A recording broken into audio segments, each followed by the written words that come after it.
and ask the guests lots of questions. Yes. I'm sorry to answer all my yawning. It isn't you. It's the fact that I never, ever get up before at noon if I can help it. Because the best thing about being a writer is that, as I was saying earlier on actually, is that when I was a kid I said that I would, when I grew up, I would just stay up late and never get up till about whenever I could. And that's the one thing in my life that's come out right. Is that I don't go to bed till about 3 or 4 in the morning usually, and I don't get up till about, or whenever it suits me. So at 9 in the morning, getting up, as I set the alarm this morning, I will probably yawn for the next 3 or 4 hours. Don't be put off by it. You might get to see, that I haven't got tonsils. I do anything about that, because I have. Well, don't take it personally if we look like we're nodding off to sleep, because... Yeah, no. Gary at the front does that. If you like, we could just go into a corner and we could all just go out to sleep together. Fantastic power. God, we can all go to sleep together. Yeah. T-shirts will be on sale. I said with Rob at the convention. They always sell out everywhere else. I mean, sorry, back to the commercial. It's always happened. What I forgot, the meal. The meal that was going to be set meal, and then they said they couldn't cope with it. All the staff has said, the person that said that is a beeping plonker. So, guess what's back on the menu? It's a set menu again. We will be circulating the set. Eh? Who's dish for that? Who's dish for that? Depends what me and Barry are wearing. It's going to be a set menu, which they're typing up as fast as they can. We are reopening the books. So if there's anybody that hasn't put in for it yet and wants to, it's $14.50 for 2 courses, $17.50 for 3 courses, which includes coffee. It's going to be 8 o'clock in the restaurant. We are opening the books until 2 this afternoon.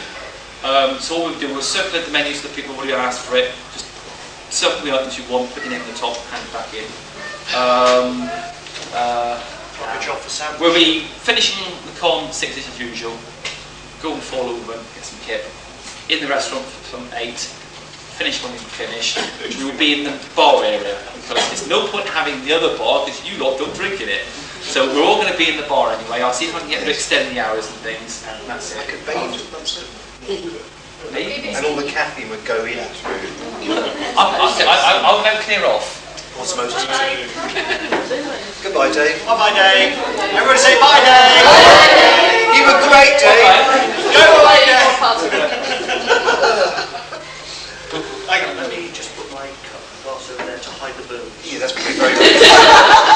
White biscuit has gone through a fireproof blanket and burned the table.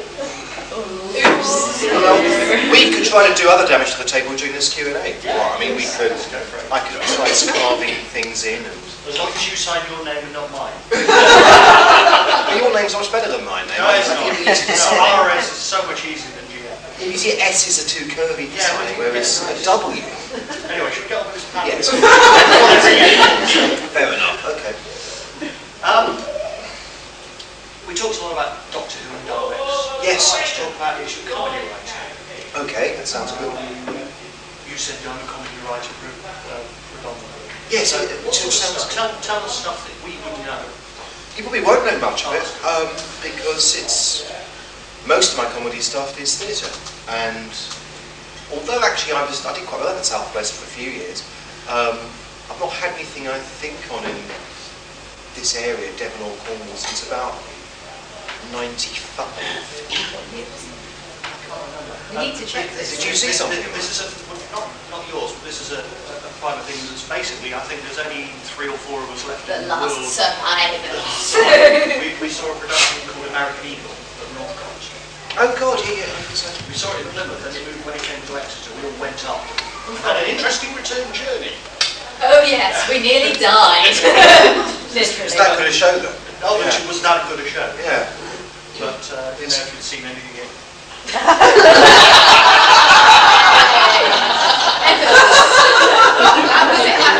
Destruction off the table. Yeah. When I got into trouble with it, I sort of think when you start out writing, you sort of want to change the world a bit, and I think actually that's a really healthy impulse. And I began writing plays which got me into a lot of trouble. I had one of my plays that got a little picket outside the Northcote Theatre in Exeter. Which, I'm actually quite ashamed of now, but it's not a good idea. I mean, I used to get phone calls from 70-year-olds in Exeter who would call into the theatre, and I had my own office there at the time. And phone up and they're saying, "You're going to hell, matey." Thank you very much. I wrote a play there, one of the plays I wrote, which is a comedy, which is not that dark comedy actually. It was called Breaking Bread Together. It was about what would happen if God came and stayed for a week in this ordinary suburban house in Exeter. And, he just ended up having a good time and going out fishing, really.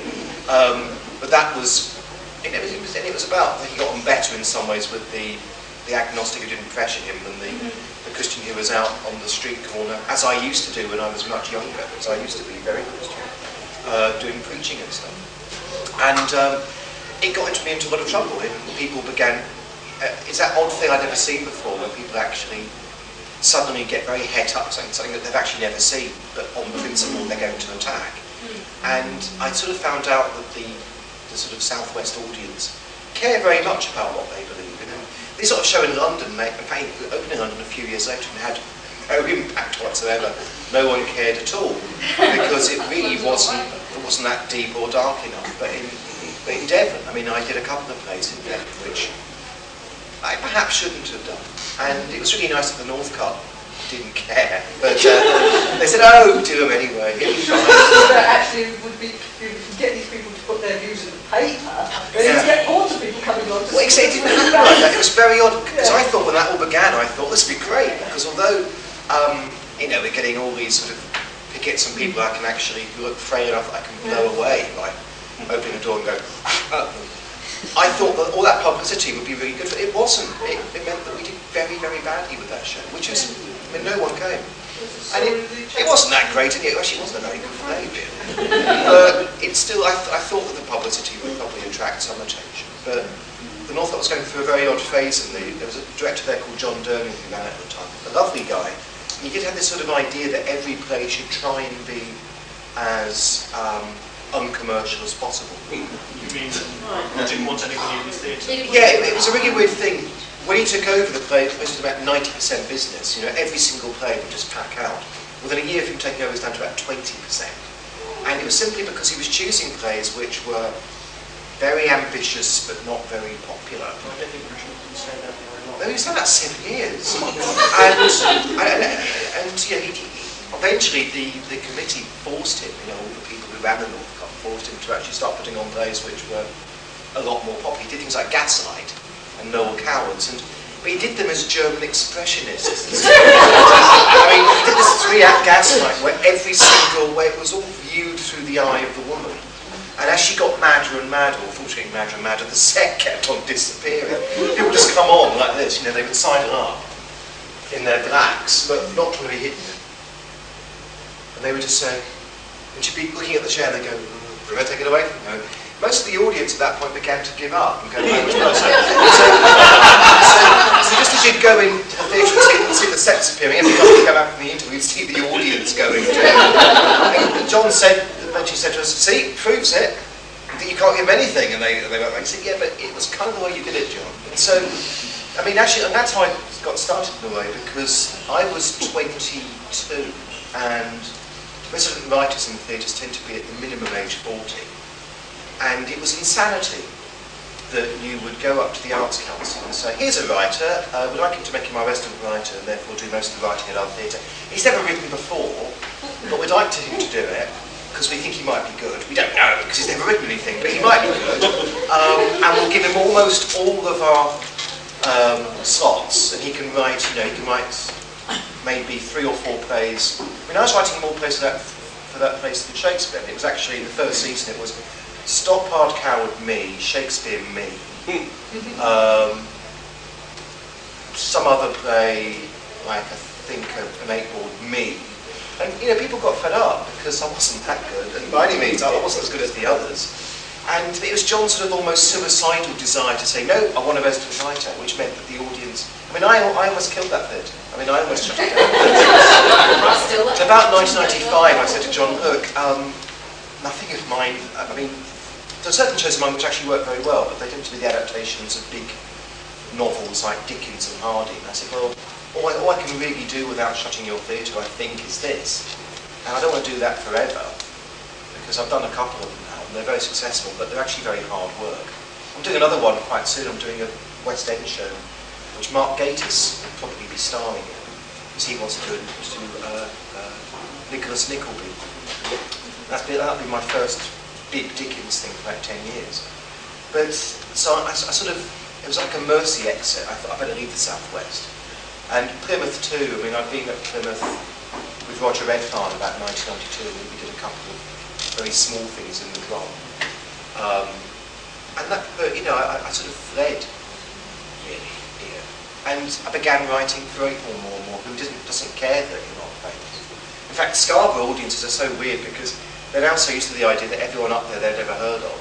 You actually can make them pack out, and just by putting on things which seem to be funny. And so, you know, although you probably wouldn't have heard of much of my stuff, I mean, you might have heard some of the Radio 4 companies I've done.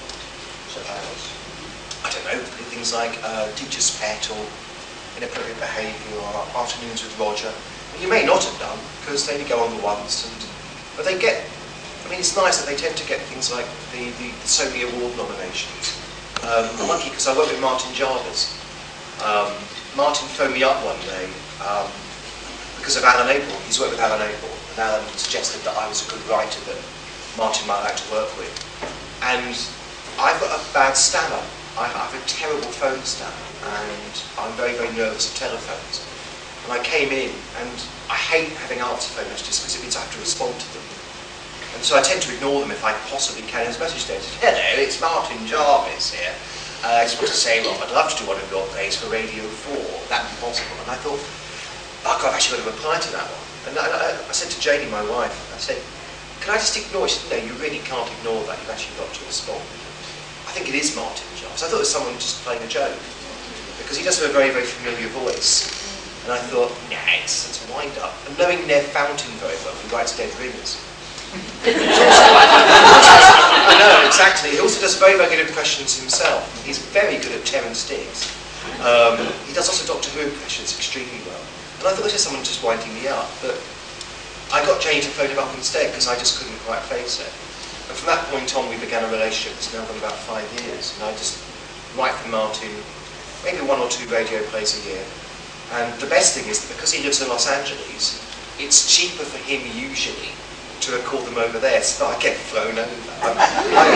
That's that funny thing that you arrive in Hollywood and you go to the hotel, which I don't stay there anymore. I now stay at Martin's big place because I know well enough. But when I began arriving, it used to be in this hotel. And you're from the BBC, and so they give you this stretch limo.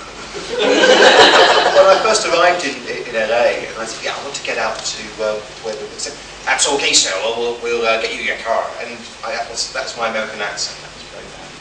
And you go outside, and there's this huge limo, and I got very scared because I can't afford that. And I said, "Oh no, it's fine. You know, it's going to be very, very cheap." And it was about $20 to have this for the day. It was about 10 quid. And you get in the back, and then your driver's there, and he's like, "So, you know, while you're in LA, do you want any drugs or free sex or prostitutes?" And I said, no, I'm fine.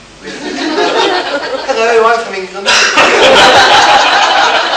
"Nice country you've got here." And they said, yeah, but you're from the BBC, you must want that." I said, I'm honestly fine. They're used to executives. Yeah, exactly. You know, and you start looking around because these cars are far to look around and see whether there are any signs of anyone else having been there before. But they tend to clean them out well. And then, you know, the man driving up made it quite clear to me that actually he had mafiosi connection. well, I do this now, but I used to actually, you know, have my own business in construction. I said, "Oh, yeah, good. I said, "Yeah, but then eventually the police got a bit wise to us." I said, right, so you now drive cars and procure prostitutes. That's great. It's a nice job. So I'm actually very, very lucky because I'm always living off to LA now, which makes me feel very, very special. The odd thing is that you sometimes end up working, you know, you fit the radio stuff in around the TV and the theatre, which pays much better and is far more high profile, but is in, say, Cardiff. And eventually you have to phone up Cardiff. So yes, I have to leave your multi-million-pound thing. I'm off to Hollywood to do a radio foreplay. And they never get to go, so they get really, really whingy. Russell T Davies went to LA once to try and get Doctor Who some American backing. It turned out to be not a very good meeting, I think. And he came back in a furious temper, and I said, well, I'm off to LA for a couple of weeks now for radio foreplay. He said, yeah. So, I mean, that's a really nice thing, actually. I think the nice thing about writing is that it's very difficult. I mean, you have to. It's finding people that you want to work with, and the hard thing is that because writing is something which ends up being so precious to you. You know, any of you who do write, I know some of you do.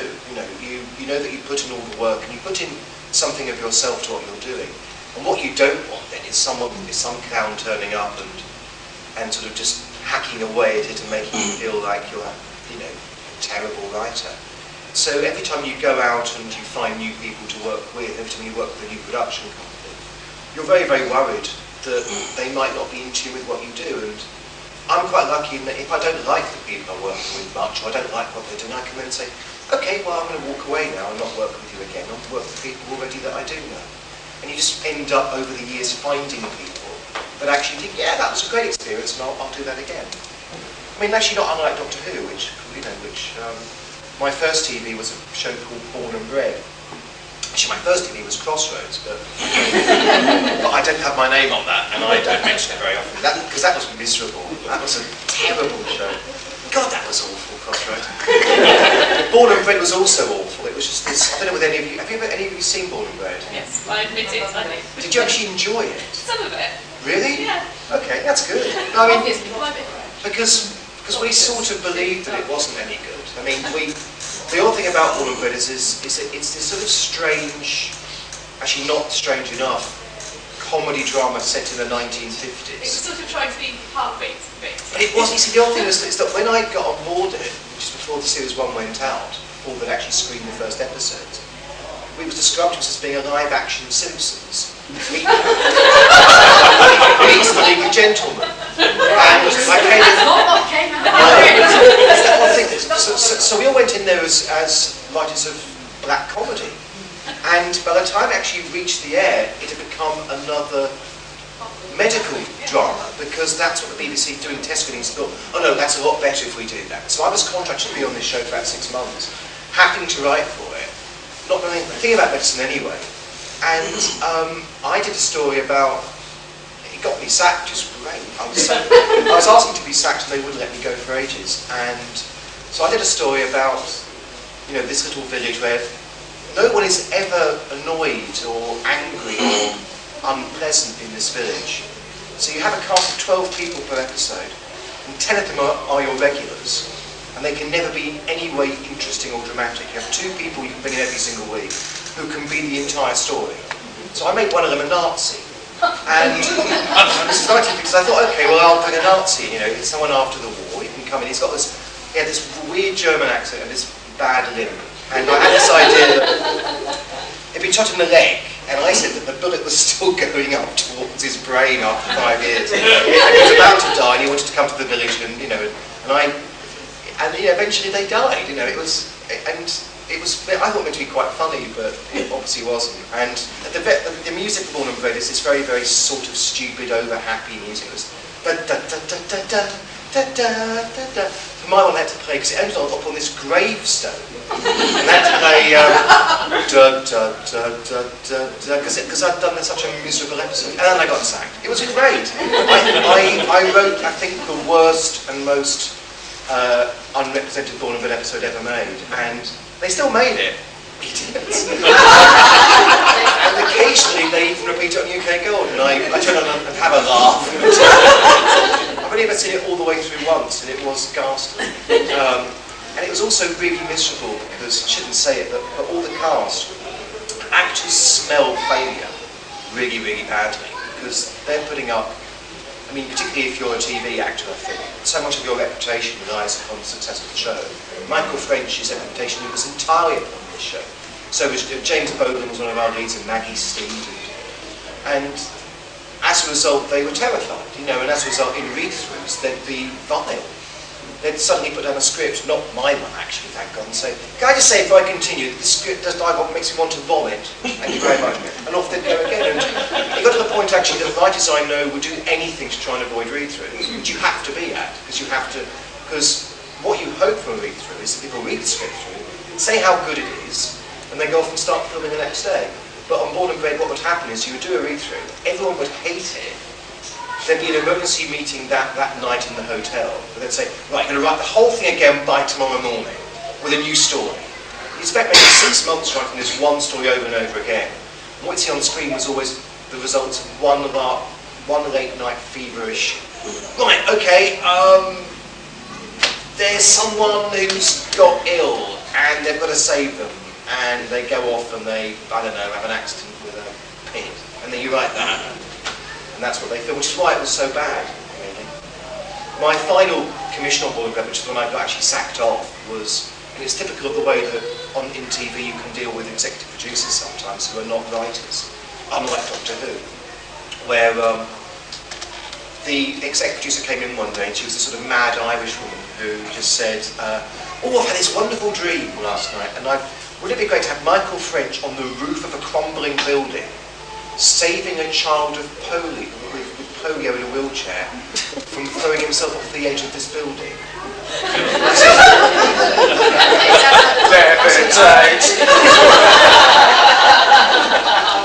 Girl, I suppose. How does the child get up onto the top of the building? And he said, you're the writer, that's your thing to solve. I said, well, if he's suicidal, would he just do it on the ground? She said, no, I want it on the crumbling building. You know, maybe there's fire. I said, yeah, let's add some fire into it. So eventually, to my first draft of that's when they said, you're not really bothering anymore, are you? They just had him sort of just winch himself up. So, you know what I fancy? I'm going to winch myself up for 5 hours up outside of a hospital building and then just jump off. And they said, yeah. And so I got married, which was great. Because I couldn't actually get married until I'd left the show, because they wouldn't let us have any time. So I had this wonder. I was at the National Theatre, which is where I tend to hang around writing, because I just like the South Bank.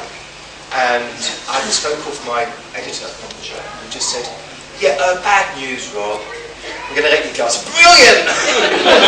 Come back on and say, we can get married now. You can book the registry office. And so we did, very, very quickly. And I felt free. So TV can be, you know, one of those. And that's when you start saying, okay, it won't work with them again. I'm sure they wouldn't work with me again either, but you just don't want to go through that process with people you don't actually want to be with. So people who make movies and films tend to do the same thing. You know, Peter Jackson surrounds himself by the same technical director. And Russell, you see the same people popping up in Russell's productions. Yeah, it's partly because, I mean, from their point of view, you are reassured like that. But also because if you actually find you've got a working, I mean, work ought to be fun. TV and film ought to be fun. They're only not because people get very, very scared. And because there's this pressure to make something which is actually going to make money and going to get ratings. I mean, the whole ratings thing is terrifying. Russell spent his entire year on Doctor Who, and Russell's, you know, a fairly big noise, and also a very big man. He's about 6'4", very, very broad. He could actually, if he sat on you, you would die. It's enormous Russell. He's this big Welshman going, oh, marvellous. We're all going to die because we've got this huge show which I'm not sure how to make. And the one thing that you try and do is, therefore, on these things, you try and make sure that at least you have fun doing it. And if you can't have the fun, then you might as well not be there in the first place. Doctor Who was always fun. It was sometimes hell, but it was often something which, you know, you would look forward to doing it because you felt it was worthwhile in the end. And I think that's a difference you could tell. I think if you watch things like Lord of the Rings, Peter Jackson's reputation is that, I mean, however hard they worked in New Zealand doing that, all you hear about the times on set is what a great time and bonding experience they had making it. And it shows in the finished product. I think that if you have a production team who care about what they're doing enough, you enjoy it anyway. And if you see television which is, and I'm not trying to knock it, but things like Crossroads and others like that are made by miserable people who all hate each other and fear each other. And EastEnders is fairly miserable. I mean, I know people who write EastEnders, and it's one of the worst experiences you could possibly have. What they do on EastEnders is they make you go through about 18 rewrites, then write it themselves on set anyway. And they treat you appallingly, and eventually they will just sack you anyway. I mean, everyone on EastEnders gets sacked quite quickly if you're first time writer. On EastEnders, you'll probably notice this if you watch EastEnders. You've got the Monday, Wednesday and the Friday. The Monday episodes are the ones for all the new writers. They're the ones in which nothing ever happens. That is deliberate. It's the hardest episodes to write are the ones in which nothing happens. But they don't give those to the people actually who could do it.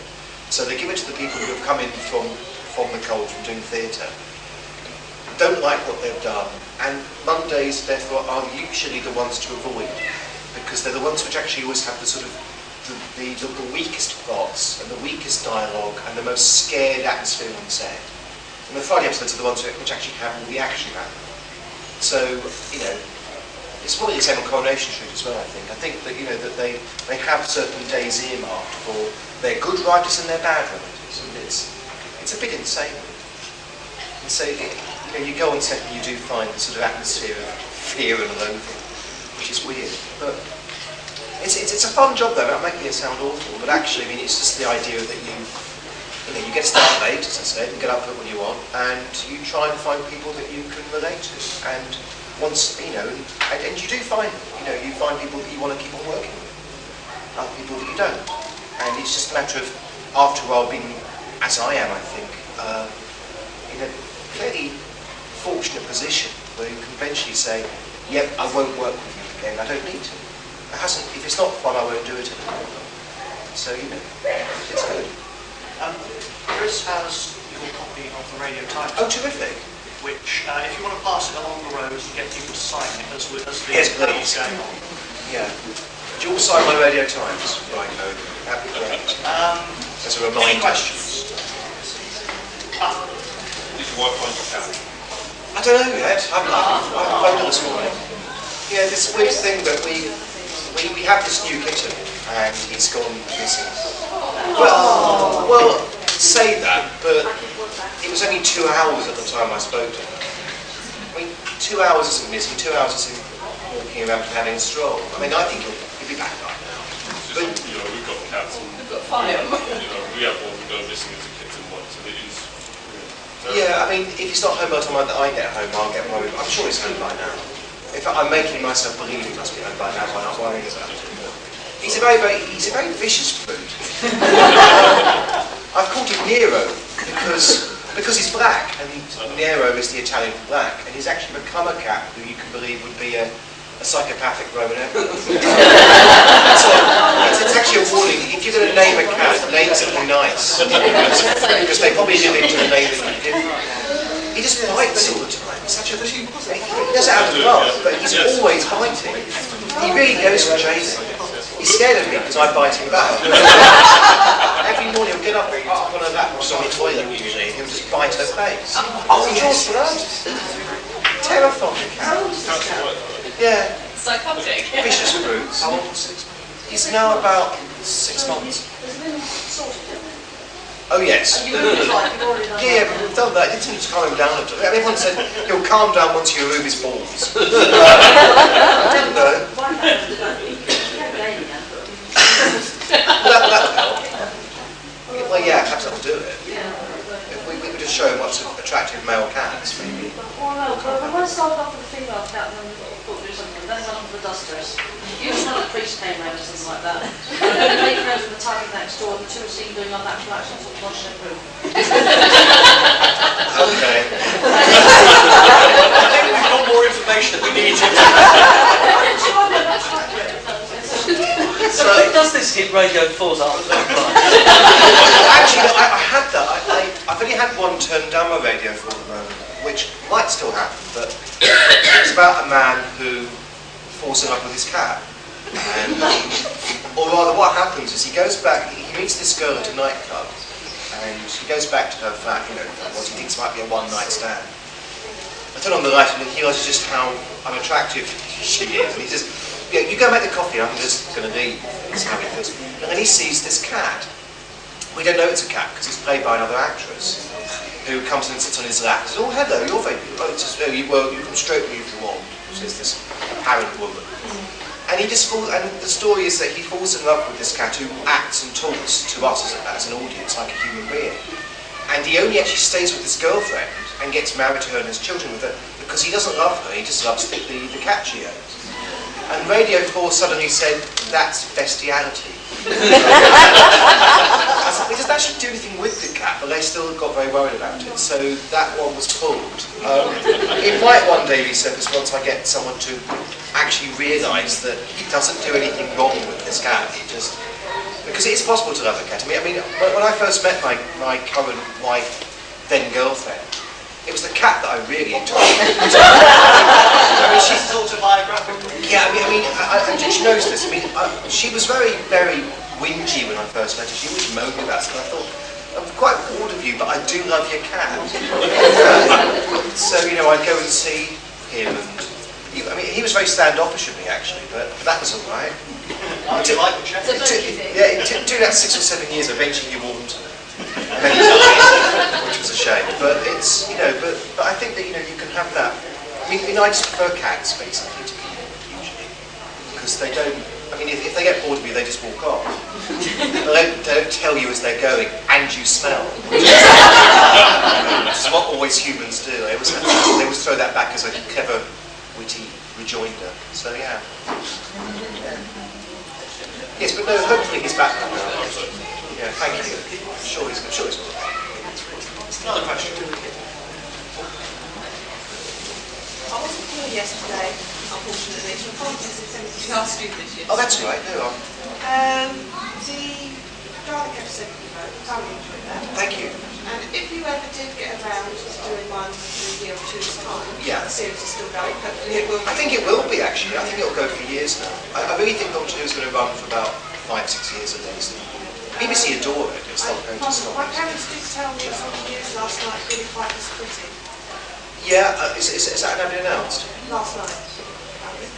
Okay. The BBC are declining to comment. They say, "Oh, we're not thinking about third season." Well, they are. I know stories from Series 3 already. Series 3 is actually massively planned already, because the nice thing about having the go-ahead already, which is unexpected, is that Russell can now plan not story. He doesn't like story arcs, but he does like things to be fed in, so he can plan. There was 63 episodes already worked out. I'd heard that Billy might be going, but I also heard that Billy might be changing her mind about it. And so there was a very nice exit written in for her if she wanted it. And I suspect they'll probably use that. Which might change her mind again, because Billy, there was talk about Billy going early on in season 2 at one point. And I think that what's happened to Billy is remarkable, because, she was only known, of course, about a year or so ago as being Chris Evans' wife and a pop singer, and she'd done a little bit of acting, like the Canterbury Tales, which she'd done, and Billy and her boys. Bella it was, it's not Biggie, that's her name. And she got very good reporting to that, but hadn't got any real recognition from it, I think. And now she's supported by. They want to make films with her. Billy's a huge star. And if anything, I think actually she's become. I think Doctor Who succeeded in some ways, I should say. She caught the public imagination more in some ways than Chris Evans did. And I think Billy is under great pressure from her agent. She's having a great time doing Doctor Who. She loves doing it, bless her. She's such a nice person. She's such a sort of courteous and friendly and enthusiastic person. She'll make sure that everyone on set knows her, because she just wants to be very, very friendly. But I suspect she's under pressure to make sure she doesn't do more than 2 years of Doctor Who. And that's the difficulty I think that we have now with Doctor Who compared to, say, back in the 70s or 80s. The actual speed of making things is now so much quicker. And the speed of people's ascent to Hollywood or to do films is so much quicker as well. David Tennant is the biggest Doctor Who fan you will ever meet. He knows everything. He buys all the audios and Doctor Who magazine, and I think he's got every single new adventure and BBC book and reads all of them. He knows. He's really as fanish as you can imagine. But I still can't imagine. David is such a terrific actor. He's got so many offers coming in. I don't know how long he'll stay either. I mean, I know he wants to stay forever, but I suspect that, I'm talking out of hand in some ways here, but I suspect that David will probably at some point, maybe he'll give it 2 years. He'll give it longer than Chris, but it may not be in his interest to stay that long. And Doctor Who has always been, I think, since the 80s, something which now people also, it just seems to be a much, much quicker role for people. And that is going to happen more and more rather than less and less. The sort of scandal that greeted Chris's departure, which is a tremendous shame because Chris had given it his all and he really worked so hard. He wasn't meant to be announced. And he only had, 3 days of people, of his basking success of Rose, where it all got out in the press he was going anyway. And I think it could actually be a situation very easily where you could have a Doctor Who series where every year you've got a new Doctor. And that could have been the sort of big catch. I mean, who will it be this year? And it could sort out the 13 regenerations. Yes. But that won't be a problem. The BBC will solve that. The BBC will never kill a show because of a plot point mentioned in The Deadly Assassin. We can only have 13 actors. They'll just fix it. So he will just go on forever. And Doctor Who. I remember when they did things like that comic relief thing that Stephen wrote years ago, and people at the time were saying because we knew the BBC weren't that fond of the show for years, there was a conspiracy theory saying that it was only there so that we could have used up all the regenerations, and now Doctor Who is dead. The BBC wouldn't have needed that, they just wouldn't have bothered doing anything at all. But people have, I've heard people say to me, that this is part of the BBC's plan to kill Doctor Who. We're having doctors that will be far too short and then they can kill it for good. And I said, well, why would they make it? Just to kill it. People have already said to me, we're on to Doctor 10 at last, which is, I never thought we'd reach Doctor 6 or 7, to be honest, when I was young. I thought that was an unlikely thing to imagine. But here we are now, and we're well over halfway through the incarnations. Doctor number 10 is amazing, isn't it? But yeah, if we reach Doctor 13, and it's still going strong, there'll be 14 and 15. And actually, I think that might happen very easily. Well, Russell won't stay forever either. I can't see him staying for more than a couple more years. He's also under pressure from his agent because Russell can now do anything he wants. And I know that when he was offered Doctor Who, everybody was saying to him, including I thought it as well. Russell at that point, he had behind him, Queer as Spoken, Second Coming, and he was winning BAFTAs for Best Writer. He could have done any series he wanted to. Yeah, which he's disowned, I think. But even so, it was the idea that he chose at that. It's like Dennis Potter 20 years ago saying, well, I've done Pennies from Heaven, it's in Detective, I think I'll now do Doctor Who.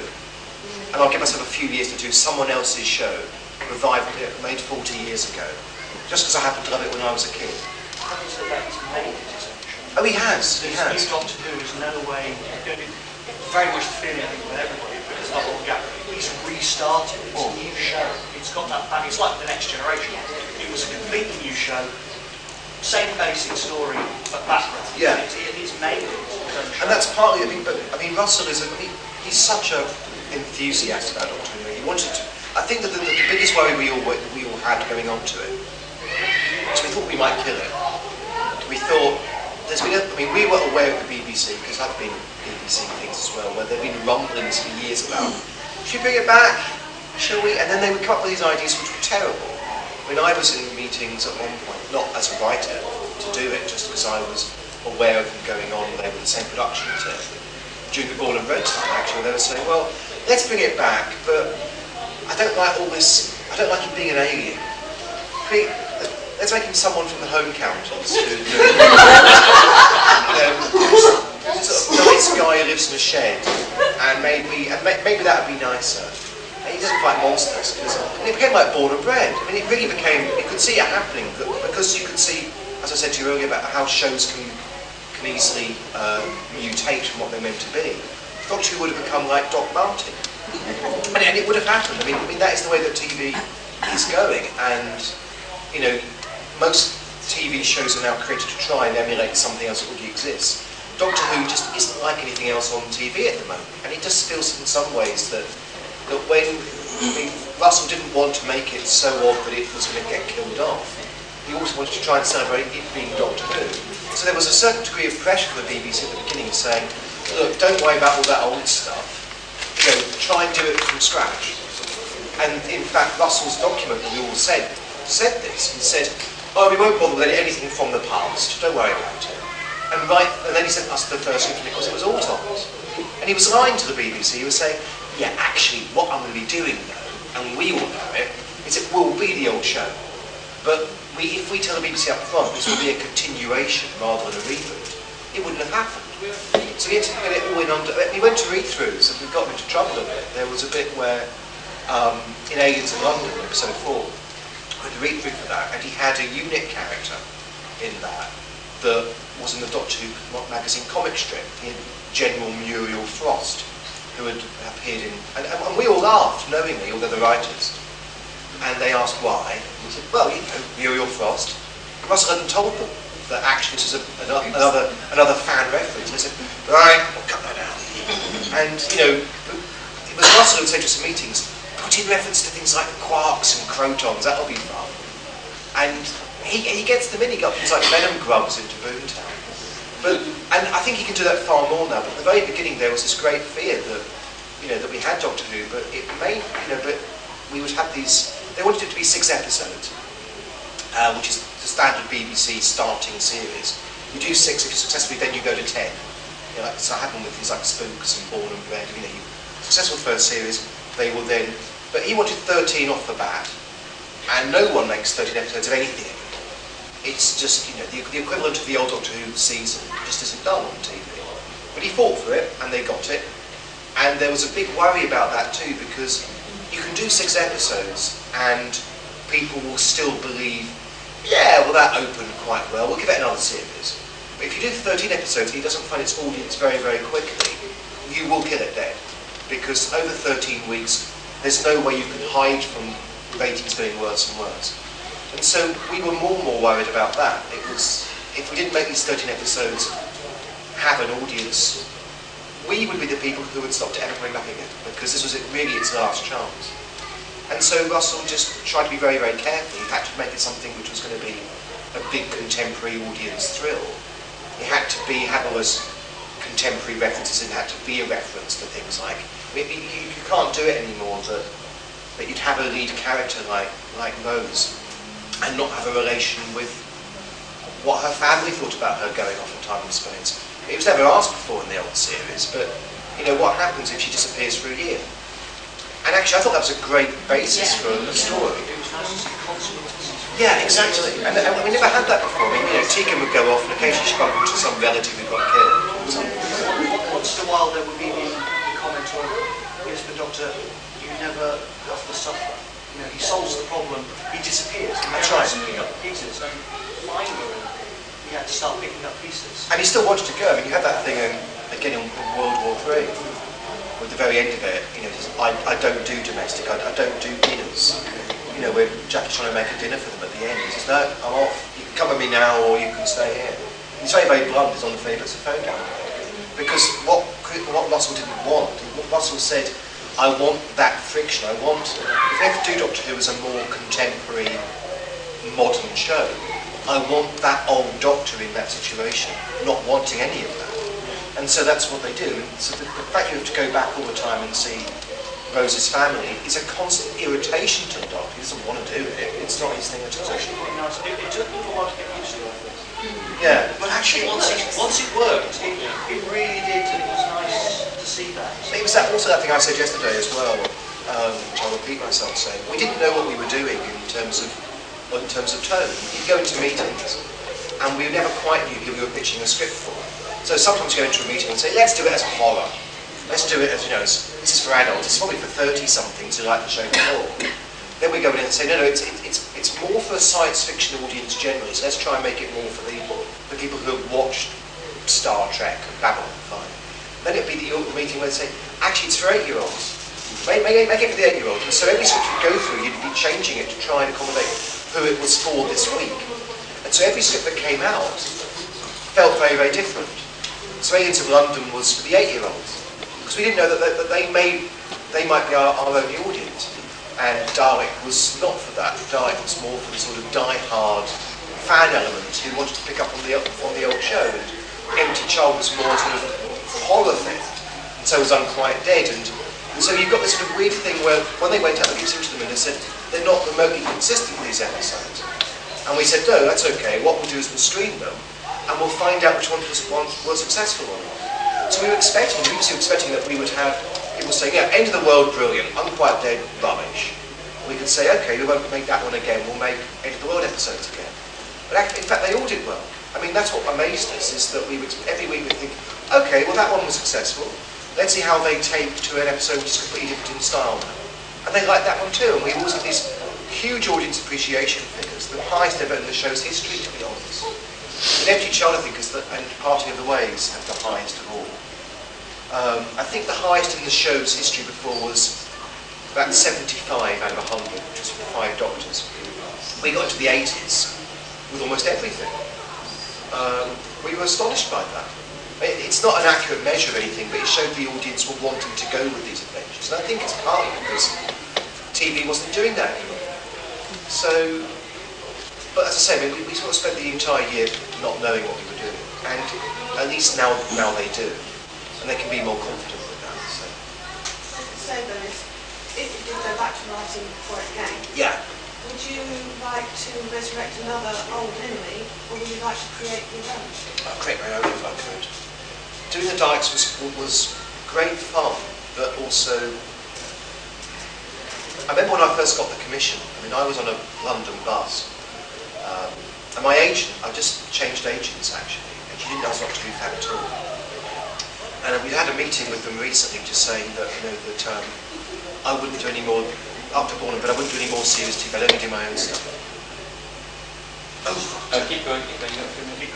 All right. Yeah. Finish your story. It goes on a bit, actually. Yeah, but if you don't finish it, that'll be good remembrance from me as a lynch. Okay. My agent got up and just said, yeah, there's this show they want you to write for called Doctor Who. I don't know whether you care or not. I said, yeah. I said you wouldn't want to do it because you don't do series anymore. I said, yeah, did you say that? And my voice got higher and higher. Said, yeah, but you know, it sounds like it might be quite good. Russell T Davies. I said, yeah, okay. He said, and bringing back something called the Daleks. You know what that might be? I said, yes, I do. And you know, I was on a bus, and you can't wheel down buses that. I just panicked that they might actually say, yeah, I turned it down. So, on that note, can we have 2 minutes silence, please?